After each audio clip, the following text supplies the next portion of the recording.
Good morning, everybody. Just giving it a few more seconds so folks can log in. Good morning, everyone, and thank you for joining us today. My name is Veronica Famat, and I am the Policy and Practice Dissemination Coordinator in the Center for Evaluation and Educational Effectiveness, or C, at Cal State Long Beach. We're excited to host today's webinar, The Times They Are Changing, Adapting for Success in Rapidly Changing Times. This project is funded through a U.S. Department of Education supplemental grant that C received as part of a partnership that involves 10 California State University campuses working together to learn how to best support the success of first-generation low-income and/or Hispanic students in STEM at Hispanic-serving institutions. Next slide. If anyone has any questions regarding this collaborative project or regarding today's webinar, please email me directly at veronica.femat@csulb.edu. Next slide, please. Before we get started, I would like to point out a few features on Zoom. By now, everybody should be familiar with these features, but I'll still go over them briefly. If you hover your mouse over your screen, you will be able to see the chat function. I will be monitoring the chat activity throughout the webinar. If you're experiencing any audio or visual issues, please use this feature to alert me. You can also use this feature to communicate with each other. We will also hold a Q&A session towards the end of the presentation, at which point you will be able to pose questions to the presenters. Lastly, this webinar is being recorded and it will be closed captioned and uploaded to our website shown here.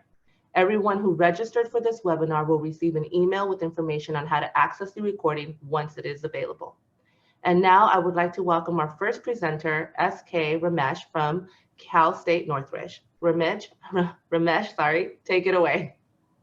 Good morning, everyone. Thank you, Veronica. Ladies and gentlemen, welcome to the CSU HSI-STEM webinar. We're very grateful to Cal State Long Beach and CEE for hosting this. The AIM² program at Cal State Northridge.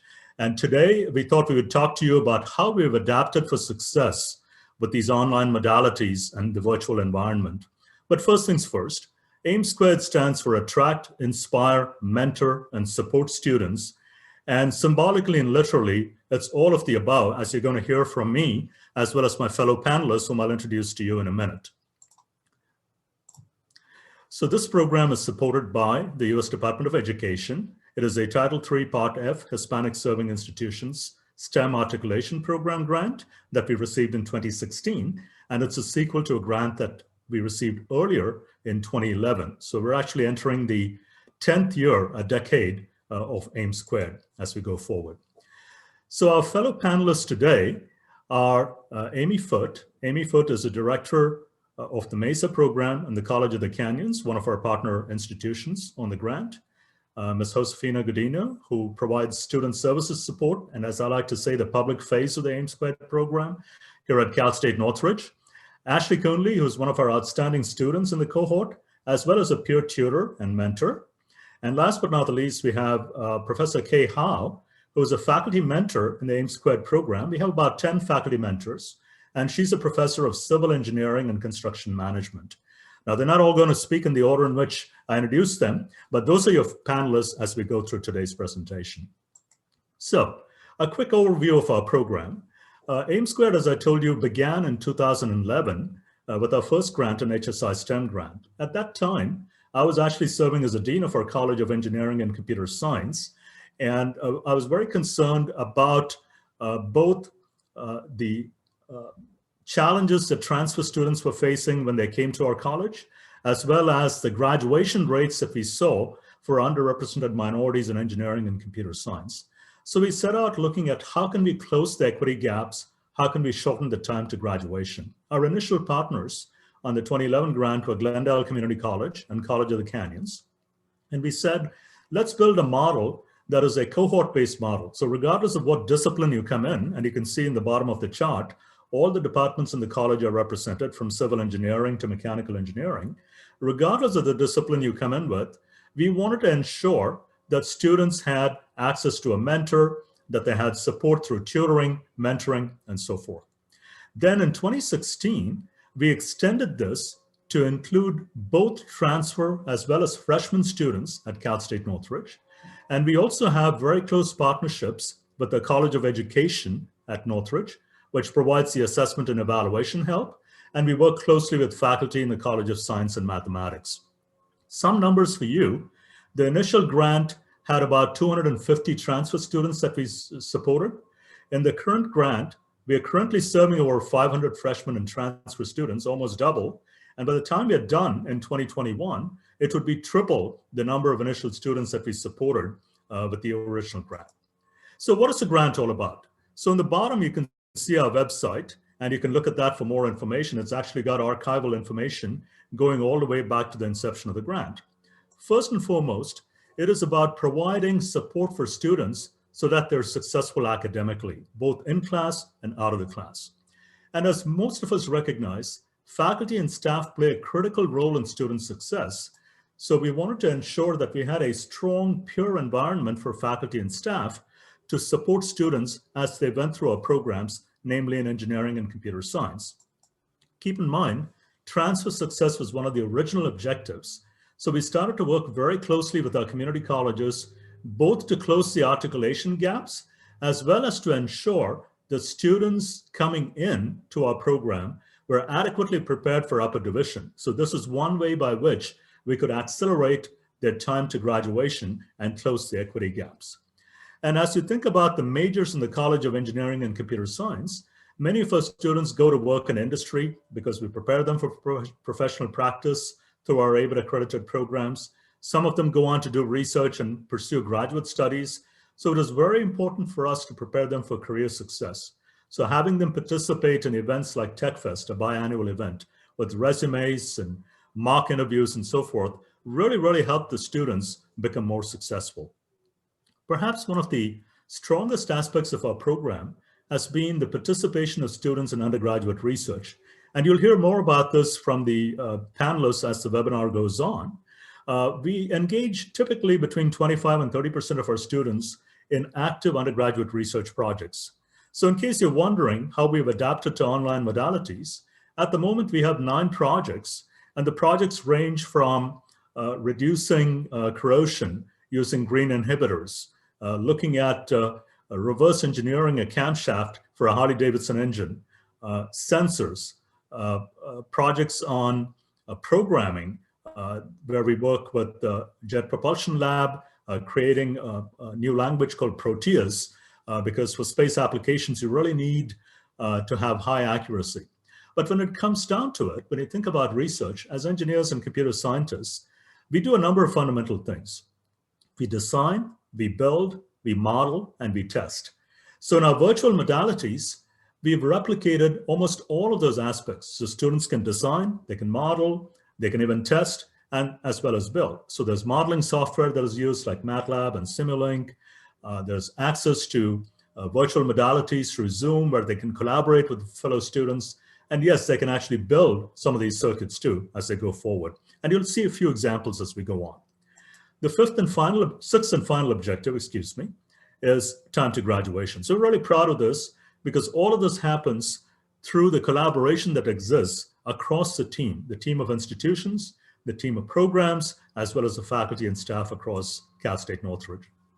Our program, we're proud to announce, has been recognized by a number of entities, including the White House Initiative for Educational Excellence back in 2015, and by Excelencia in Education a couple of times, including in 2019 as the Baccalaureate Degree Program of the Year and the 2019 Example of Excelencia. So what's AIM Squared all about? In one word, I would say community. And this has been both a challenge and an opportunity for the AIM Squared program as we transition to virtual modalities in March of 2020. So our students are very closely paired with faculty mentors, peer mentors, tutors. There's meetings, advisement. Students are required to maintain strong academic performance. Typically, they're expected to complete 24 units a year and pass all their courses with C or better.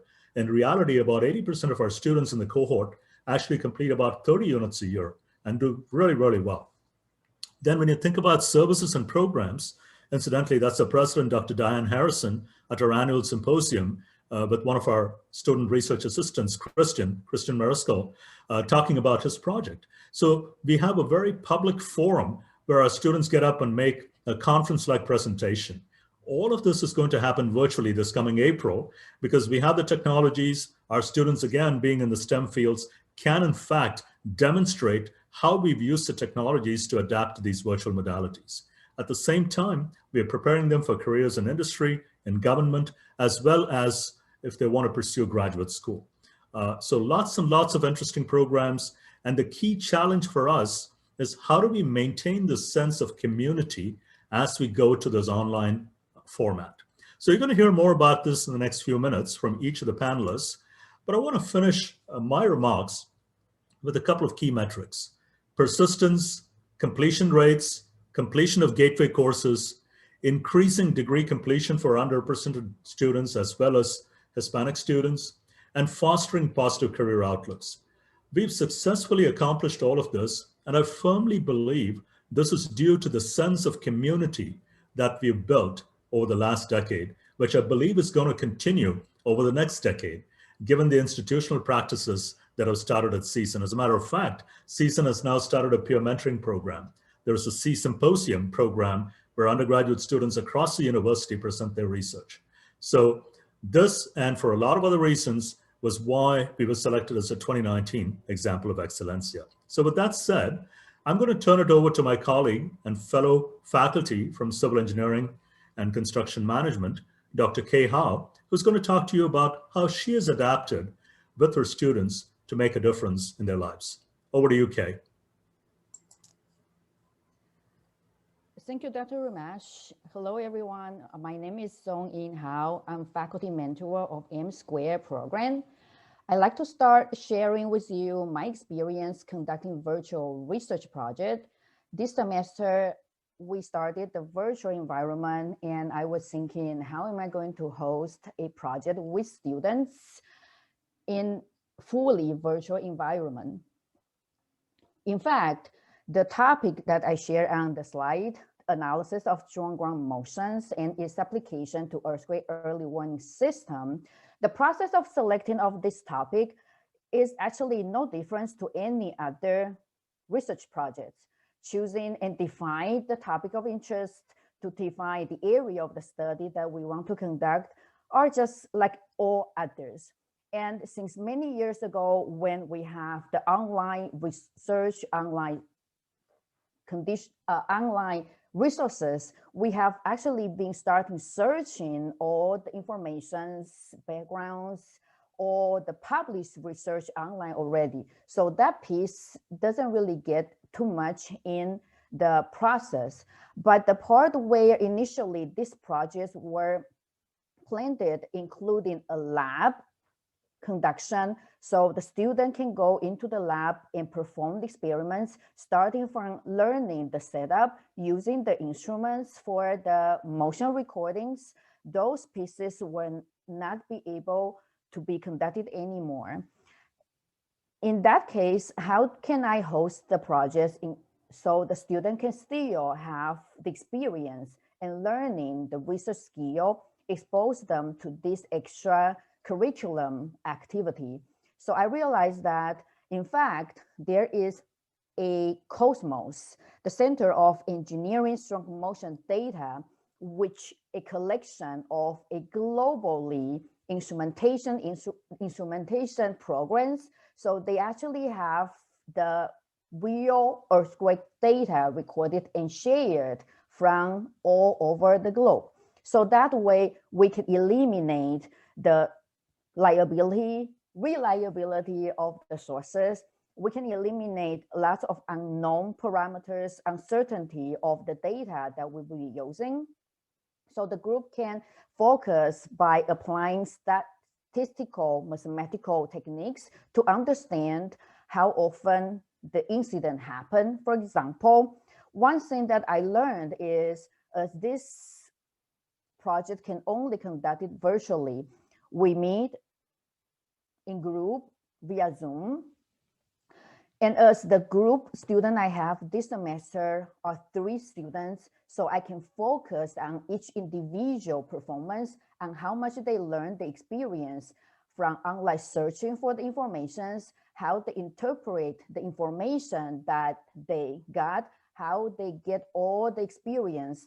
And also one thing that I need to be careful is sometimes in the online modality, we usually overload ourselves. So I check in with my students and make sure that they do participate in this project, but they also maintain a good academic performance. So this would be the goal for the students in the program, that they have academic performance standard met and also gain the extra curriculum experience. Next slide, please. And as for the groups students that I support as a faculty mentor, usually what I found is we are here as faculty mentor to support the students. But if the students is not willing to take our support, not willing to share with us, we will not be able to really do what we are supposed to. So usually what I start with is to gain their trust in such a way that for them to know that I am here for them, they can reach me through the channels that I promised. For example, our program has a Canvas site where the student can get reach to the program, to the faculty mentor, and can also reach to their peers as well. And I promise them, as long as they send me an email, they contact me through Canvas, I will always get back to them. And that way we had the connection. And also the Zoom meeting that I conduct weekly with students turns out to be one of the tools, because I give you an example. During one of the first meetings, I spot behind a student a ukulele. So I start asking, is that a decoration or the student really play with it? That's where the meeting, the talk starts. And we get to know that we are just human beings. Being a faculty is not that I am greater or I am any kind of authority, but just a faculty mentor that they can rely on. And that way we started with setting goals. The goals of the student may have for a course, the goal of student may have for an overall semester. And also based on their goals, I provide guidance, feedback. In the occasions when I don't have answers to their questions or their concerns, just like I promised to them, I will always bring it back to the program, to as a faculty, to the department, to the College of Engineering and Computer Science, and always bring some answer, solution back to them. One thing I also learned is usually we ask students to share, to think about their weakness. However, asking or share as a faculty mentor with them my own strengths that build up the confidence on our own. And in fact, the strengths that serve them well continue to serve them. And you know, I actually learned one thing or two from the students of my group and share with other students in my classes. Next, please. And as we have the challenges, not only as a student, but also as a faculty member, the technical issues for learning from home, teaching from home, the software that we used to go to our computer lab to use, to teach or to learn, now we have to all do remotely from home. The distraction that someone passing by, the fire truck sirens, the time management, staying motivated, understanding the expectation, the in-person interaction, and mostly the uncertainty about the future. These are not just the challenges that the students are facing, but the faculty as well. Next slide, please. And therefore, I usually use my viewpoint, how do I stay on top of all and share those with students. Before the school starts, I set up the place in my dining table, and that is my stop of teaching stop, working spot. The software that I use for the classes, I make sure that I learn how to connect remotely to the software so that I can teach. I prepared ahead of time on the courses, which topics I'm covering, and schedule for the entire semester, and also set all my other deadlines together and have them in mind on my calendar with action items that I prepare. That is something I do, and that is also something I share with my students that they can also think about. And one thing of many that helped me out the entire semester is use my resources. I contact my department chair, I contact my program M Square, Dr. Rimash for questions, concerns. I use all the resources that I can get, and that is something I encourage my students to use as well. Now I'll pass to our community college partner, Amy. Good afternoon. My name is Amy Foote, and I am the MESA Program Director at College of the Canyons, and that is our Math, Engineering, Science Achievement Program. Next slide, please, Robert. Some of the challenges that we have with our students. Our particular program at College of the Canyons is for first generation college students, as well as underrepresented students in STEM and financially disadvantaged. So the challenges specifically to some of our students is, of course, the technology. Luckily, with state funding, we have been able to make sure that our students have the computers that they need, and even the technology, because as we all know, STEM programs or software that they need sometimes don't fit on some of those smaller computers. So making sure that you know, our students really got the technology and everything that they have. And, you know, thinking about these students, you know, not all of them have webcams. And so these are some of the more technological challenges that our students have faced since the transition to online modality.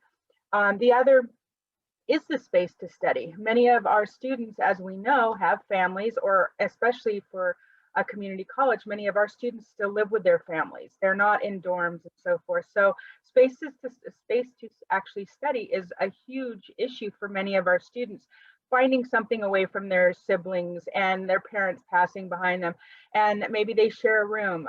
All of these things are major challenges for our students, because I know that many of them are now out of their comfort zone of going to an actual classroom and having to find their own space now to do their studying and do their homework, which might be in a few of my students' cases that they've made a makeshift closet at home so that they could have just that little space for themselves to study.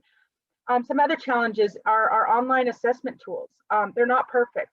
Many of our assessment tools, such as Proctario and Respondus, as many of you know, is very touchy with the screen. So our students might have something going on behind them, and if they move out of that screen, it might say that they are cheating. So this is a huge problem, and something that I know that many of our online and distant learning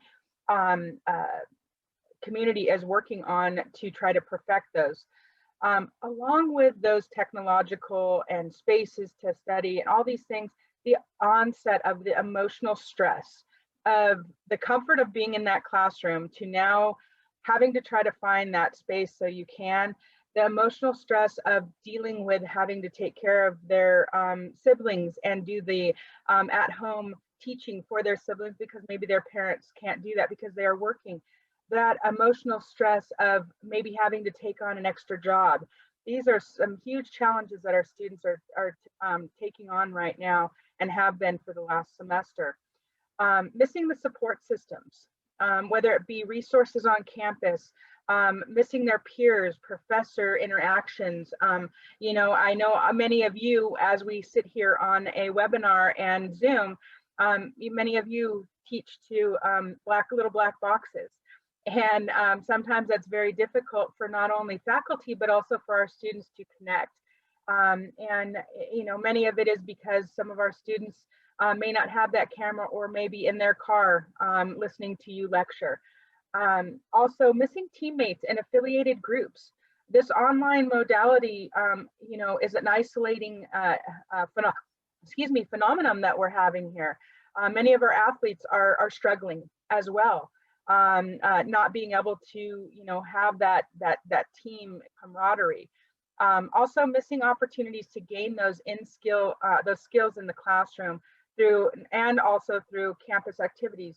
In our STEM field, you know, we are majorly dealing with some major issues of not being able to hold the materials, hold the equipment, run through labs. This is a huge challenge for our students, especially at a community college, knowing that they're going to be transferring to a university. And right now they're taking courses and they can't touch. They cannot do those experiments by their hands. And some of them are really kind of scared, thinking, as I move on to the university, my skills, do I have them? So it's kind of a conundrum for our students as well. So how have we dealt with this? Next slide, please. Some of the things that we have done for our students, specifically in our program, is I do weekly check-ins with them. Our students need a little bit more support than just you know, being in their home with their parents. One of the things that we do is this, making sure that they have resources every week. We have also loaned out computers and the software that they need for these classes. We also have loaned out textbook, as costs of our textbooks as family members have lost their jobs. Those are some things that have really increased their drive, is to actually take away some of that financial burden from them. We do virtual tutoring through Discord as well as Zoom.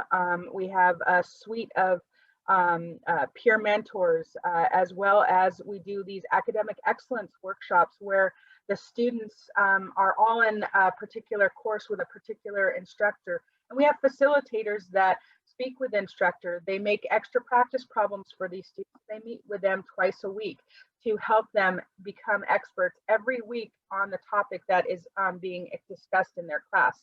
And this is a huge help for them because it's specific to their class. It's not just them asking questions. So this is something that has really increased our rate of completion, specifically while doing the online modalities. One thing that I neglected to put in here is that we are starting a MESA lab skills program where we have kits that we are sending home to the students so that they have that equipment in their hand, and we're holding workshops to learn how to use it and to do experiments so that they actually at home have those materials. And that's a huge plus for them, to actually not just see them online and see the materials online and equipment, but to actually have them in their hands and using them. And the last thing that we are also doing for supporting our students is to reach out to them if they ghost us. As many of our faculty know, that sometimes students just all of a sudden disappear and you don't hear from them for a few weeks. It's our responsibility, I think, in my point of view, is to reach out to them now, because we don't know what they're going through with the COVID and so forth. We don't know if their family members are ill or anything like that. So instead of having that kind of judgment of, oh, well, they're just not coming, it's something that right now that our students need, is that reaching out to them and saying, hey, how are you doing? Are you doing okay? Is there anything I can help you with? That little extra is going to help our students retain and complete their courses. Next slide, please. The last thing that I would like to discuss is some of the tips for success that we have shared with our students. And that is, it is so imperative for them to make a weekly schedule, incorporate eating and sleeping and doing the laundry, as well as your schoolwork. This one thing that students now going on to the online modalities, and I'm not saying all students, but one of the hardships is that they're used to going to school and completing those hours in the classroom. Well, now that they're at home and they're learning these things, if we are not doing synchronous courses or timeframes and lectures with them, it's very difficult for them to get that discipline going. So making a weekly schedule and, encouraging them to do that and to actually put in, if they are in class face-to-face 3 hours a week, they need to at least put in 3 hours a week to 6 or more for that one class. And some of them, it's very difficult for them to comprehend sometimes. But when you actually talk to them and go over it, it's something that they can definitely get a handle on. The other is to also schedule that study and homework time, not only on a daily basis, but on those weekends too. Finding that quiet space for them to actually study and not have those distractions. And take care of that mental health. Take some of that alone time or me time. Our students, as well as our faculty, we all need to have that space where we can just be like, the few minutes of reprieve and just reboot and recenter is so imperative right now. We are Zoomers.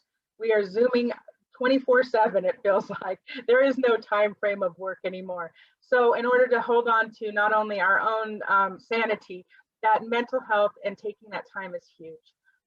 Important for our students, network, study groups, get together with classmates on the chat, get each other's phone numbers. Our students really need to network with each other.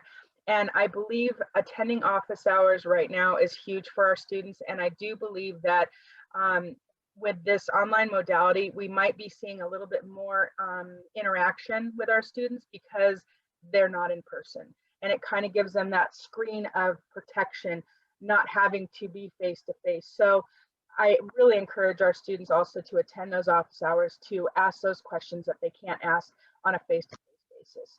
So those are some of the things that we're doing at College of the Canyons. And our next presenter is going to be Josefina. So thank you so much. And Josefina, take it over.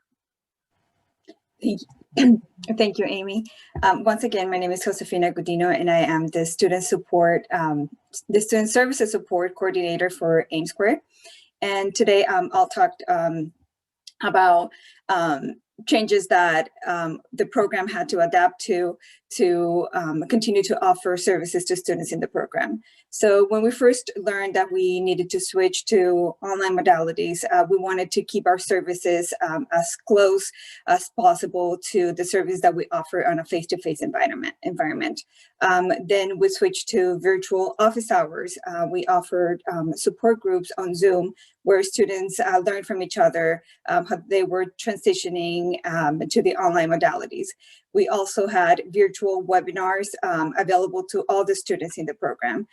So in the next slides, I will offer a brief overview of how we implemented these changes. Next slide, please.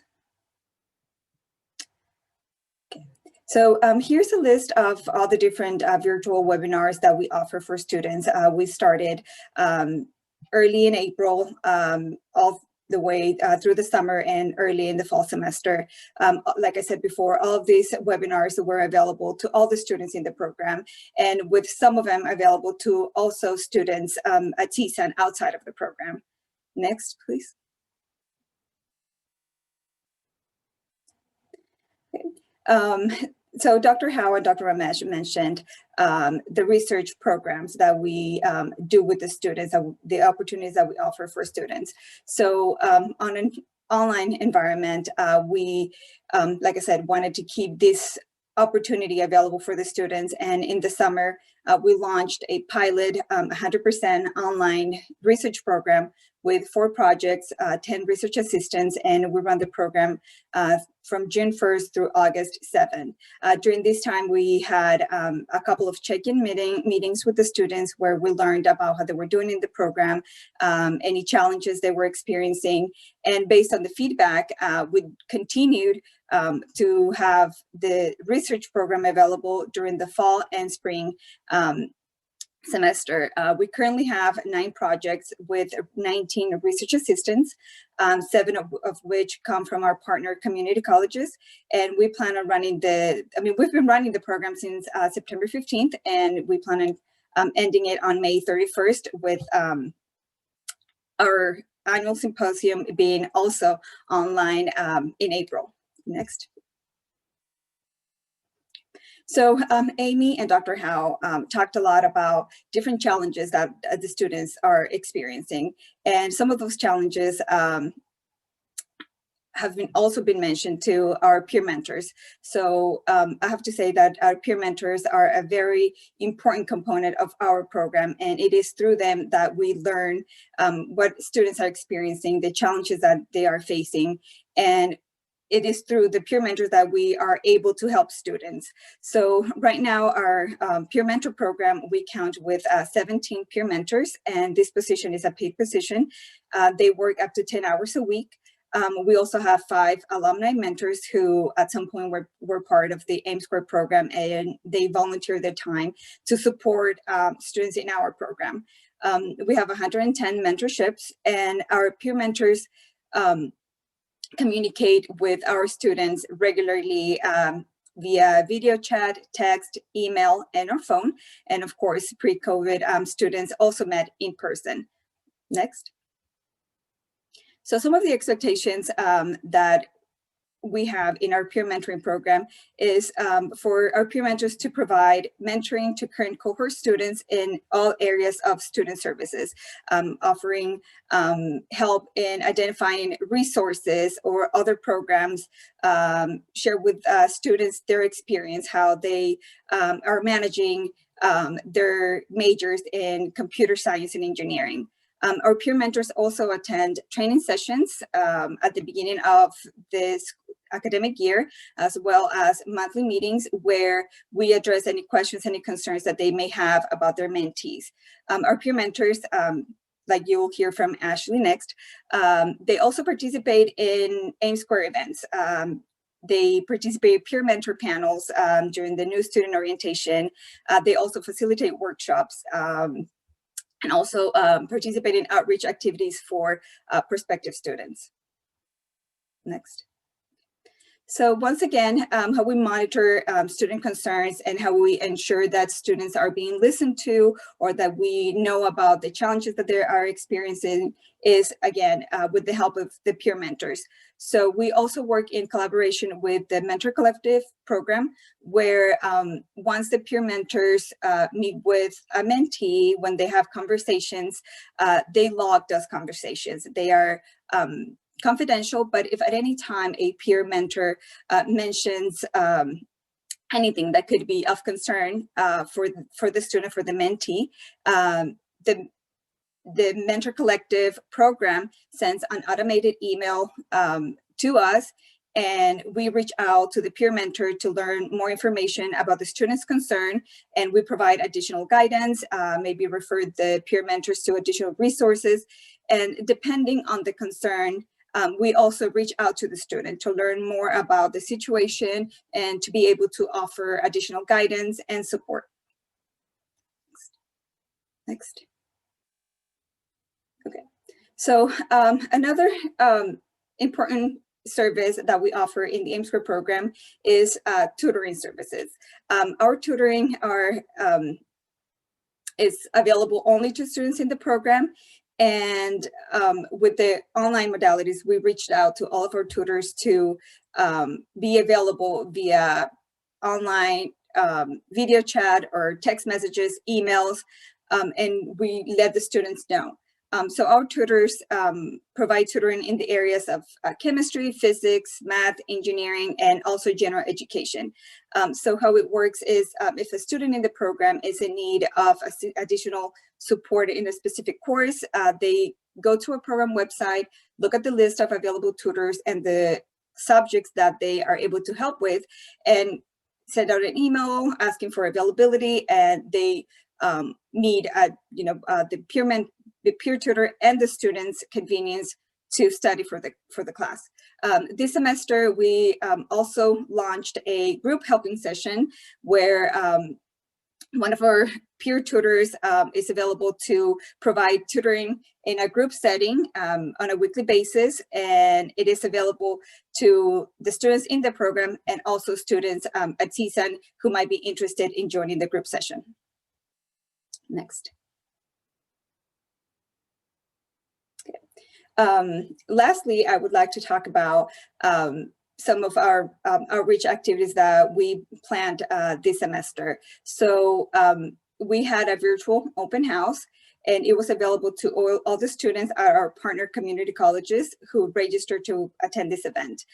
We had some faculty in the College of Engineering and Computer Science record a tour of the respective labs, and we put up all of those videos together and made them available to students to watch on their own time.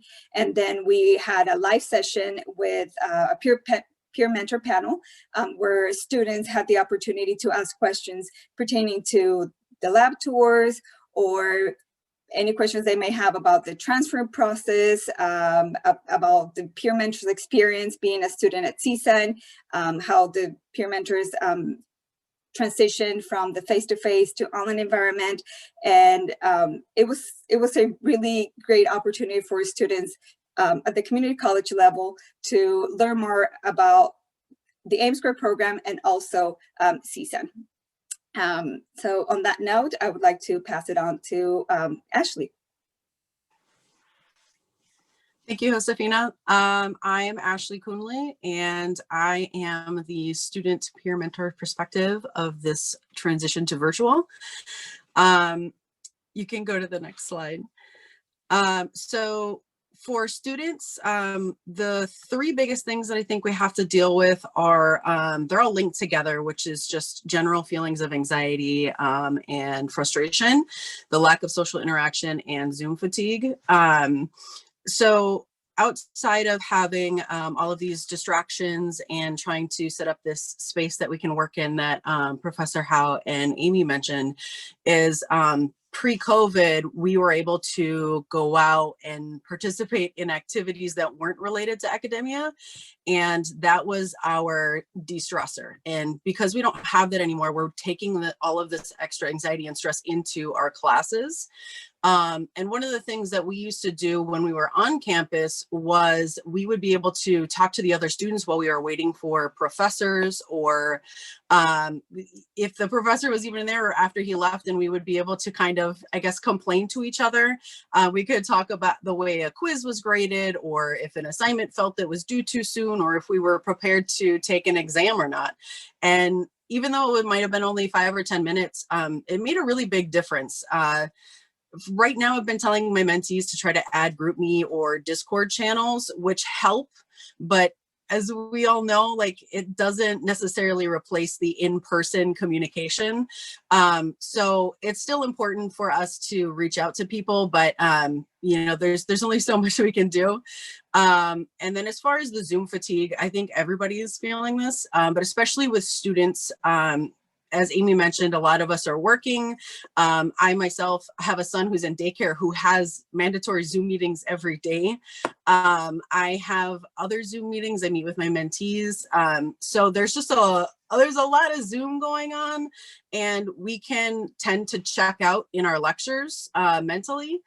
And when we do that, we're not doing it because we're disinterested, we're just exhausted. But one thing that could definitely help is having the Zoom lectures recorded.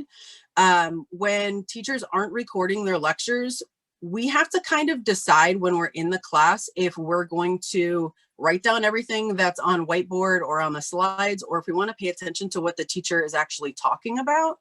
And then when we go back to our notes later, we kind of can tell that we missed something, and it might not be when office hours are available, or we might not even know what to ask the teacher. So when we don't have those lectures recorded, it adds to our stress because we know that we aren't as prepared as we would have been if we were in person.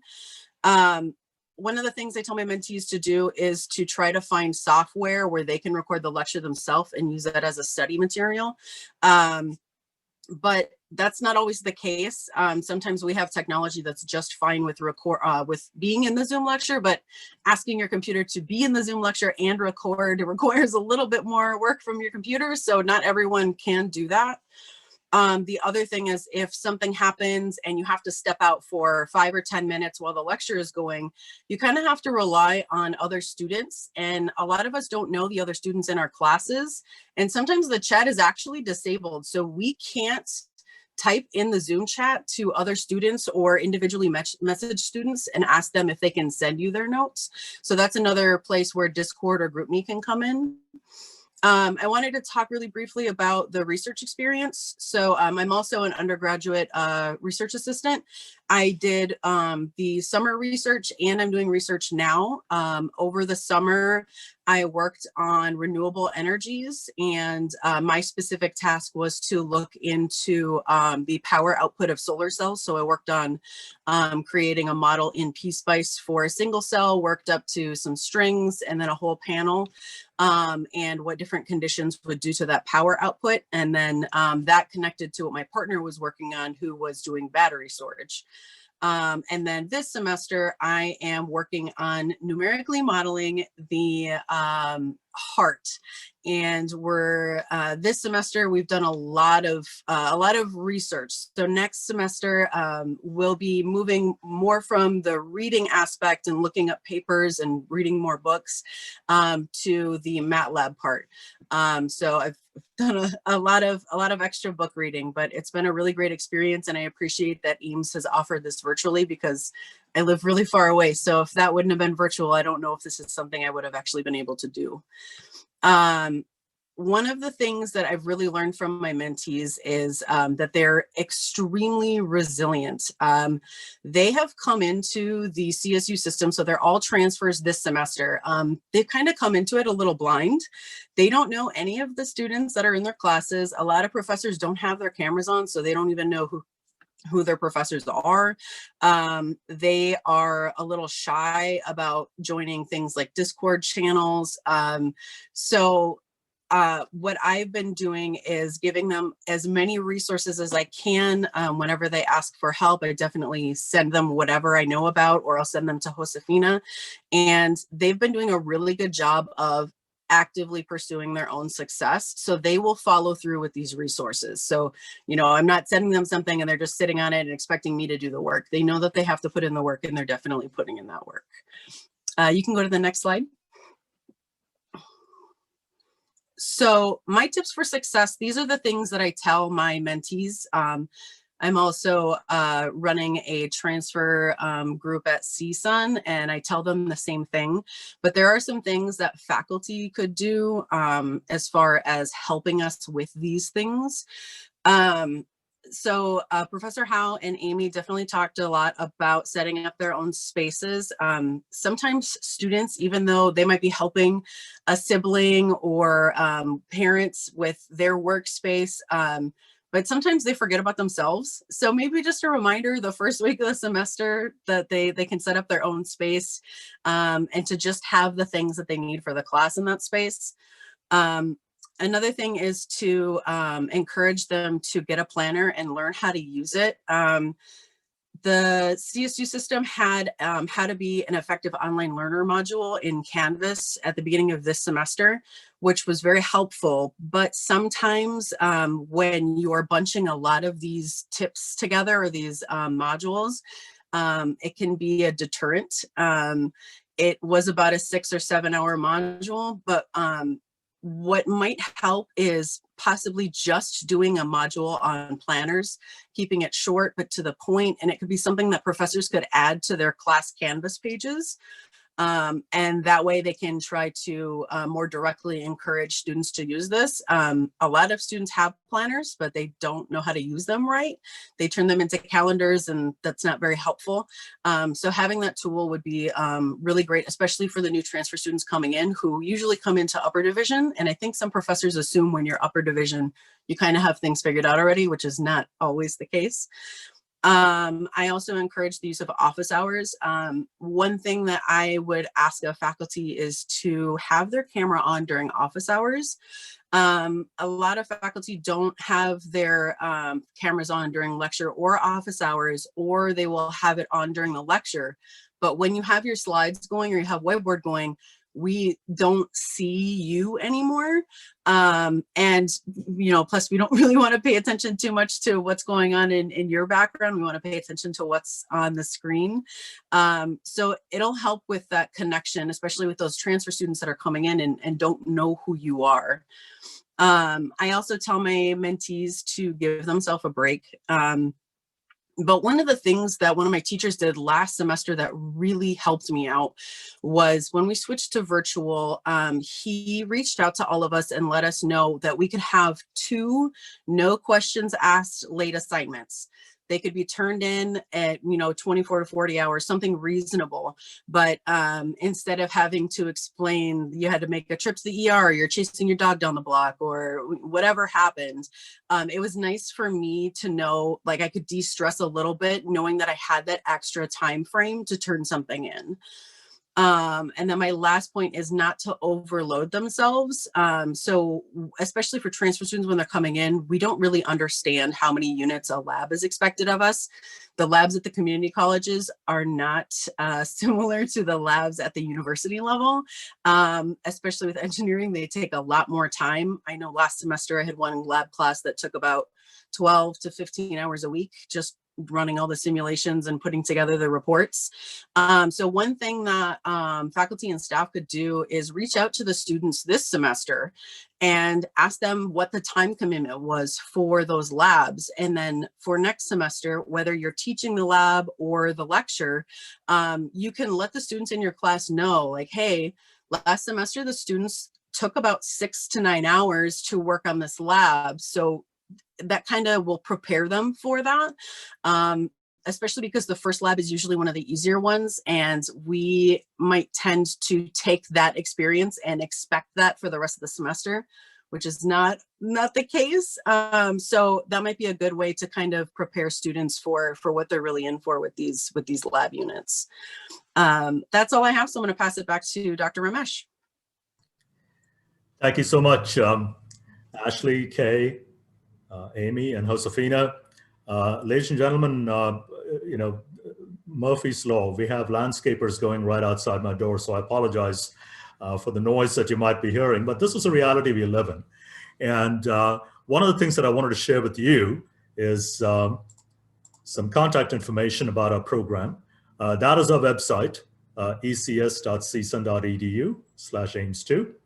You have my contact information as well as all of the faculty. If you go there, you'll find contact information for the faculty mentors, the peer mentors, all of our partners, and so on. Before I wrap up and hand it over back to Veronica, let me just say that what happened in March of 2020 not just disrupted higher education, but it disrupted the whole world.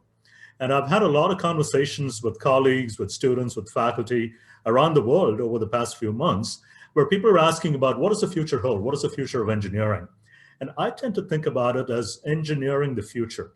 And as Tom Friedman says, we need to do this with speed, with scope, and with scale.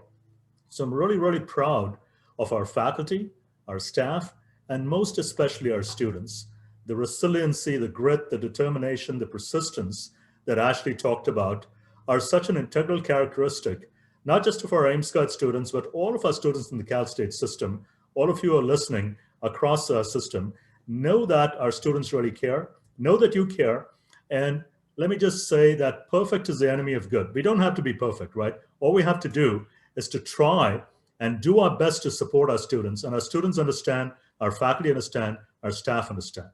And I'll close with one last thing right here, which says, start by doing what is necessary, then you do what's possible, and soon you find yourself doing the impossible. It sounds almost like an engineer might have said it, but in reality, it was St. Francis of Assisi. So with that said, thank you very much for the opportunity. On behalf of the entire AIMS-Squared team, this is me, SK Ramesh, signing off. And I'll put it back on this slide just in case you have any questions. And I'll turn it over back to our host at Cal State Long Beach. Veronica, take it over. Thank you, Ramesh. Thank you, everybody on the panel as well. I think this is a very exciting program. And as a former transfer student, I'm excited for the incoming transfer students to get to be a part of the program. I would like to now open it up for questions. So if anyone watching, any of our attendees have any questions for the panelists, I will go ahead and facilitate that process and read the questions. I think we already have one question. What components do you plan on institutionalizing from the project? Very great question. Let me get that. Thank you very much for that question. So there are two aspects that have already on the pathway to institutionalization, one of them being undergraduate research. So the AIM Squared Symposium right now, this is our 6th year doing it. The annual symposium is going to be in April. There is a CSUN-wide program to engage undergraduate students in research. There's also complementary programs. There is a Build Per Air program that looks at biomedical engineering applications. And so there's a lot of our students who are involved in this. There's a Center for Autonomy Research. So undergraduate research is one of those aspects. The other aspect is peer mentoring. And this, in fact, is spread even beyond Cal State Northridge, a number of our sister campuses, San Francisco State, if you're online, Cal State Monterey Bay has talked to us. I know Fullerton does some of it. So peer mentoring is something that has become increasingly important in these virtual modalities. So those are two that I'd say that lend themselves well to institutionalization. I don't know if any of my colleagues want to chime in. Amy, from the community college perspective? Oh, you're muted, Amy. Yes, sorry. As far as institutionalizing, I believe with our state chancellor's office, one of the things that we've been doing is the guided pathways, and we call ours Canyons Completes. So, you know, institutionalizing some of the things that we are doing now. I am in many committees, so we are, some of the things that we are doing in Mesa is spreading throughout our campus and actually being institutionalized as student success teams. So incorporating some of these, you know, guided learning activities and so forth are really, really increasing our students' retention and completion, and ultimately our transfer rate. So I'm hoping that, yes, some of the things that we have been doing with the AIMS program definitely is trickling down to our institution and actually being incorporated in some of the new activities that we are starting on our campus. Thank you, Amy. Does anybody else have any questions?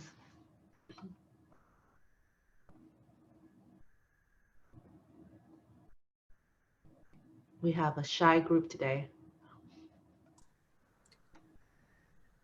Well, I would pitch in, if I may, Veronica, if there's no questions out there, and actually post this to all of my fellow panelists right here, because we've been through a lot this year. And if there are some things that they would like to see different, right? What would they be? You know, what would be, you know, a magic bullet that they can offer to others who are listening, and things that we can do better? Because remember, the engineering way is all about continuous improvement. I just said perfect is the enemy of good, but I'm always trying to make it better, right? So what do you think, folks? I'd like to chime in, actually. This is Amy. I do think that, you know, as far as our faculty, I think that everybody at this time really just needs to be compassionate with one another and understand that, you know, whether it be the faculty member that is struggling at home and or with online stuff, and or our students struggling. I think that compassion right now is really something that we need to keep in the forefront, and know that if a student is struggling, that it's not a direct you know, result of what we are actually doing. It is something to learn from, and to be really candid and open with our students, because, you know, we are human. All of us are human, and we are fallible. We do make mistakes, and it's okay to admit to those. So being real, like Kay had mentioned earlier, that trust and building that trust, I think that's huge right now, because we are not in person, and this online modality is difficult for many. So just keeping that in the forefront of our mind, and to just be that compassionate person that really understands what everybody's going through. And it's okay. It's okay to extend some due dates. It's okay to do that. You know, our students will, as Ashley just clapped, it is something that, you know, our students are really trying to do the best that they can, as well as us as faculty are trying to do the best that we can. So that's my only thing that I really, you know, put out there for everybody. Thank you. I could speak a little bit to this too. So there was one student that I spoke with in the transfer club, and she said during office hours, the professor, after every office hour, didn't matter how many times the student showed up, would always ask, "How are you?" at the end of whatever discussion that they were having. And she said that that made a really big difference. It made her more motivated to show up in the class and to pay attention and to come with better questions just about the class in general. And she was excited to just have a regular conversation with another adult. So I think that could go a long way if when you actually are getting the students in your office hours, just reaching out to them, and we're people too. So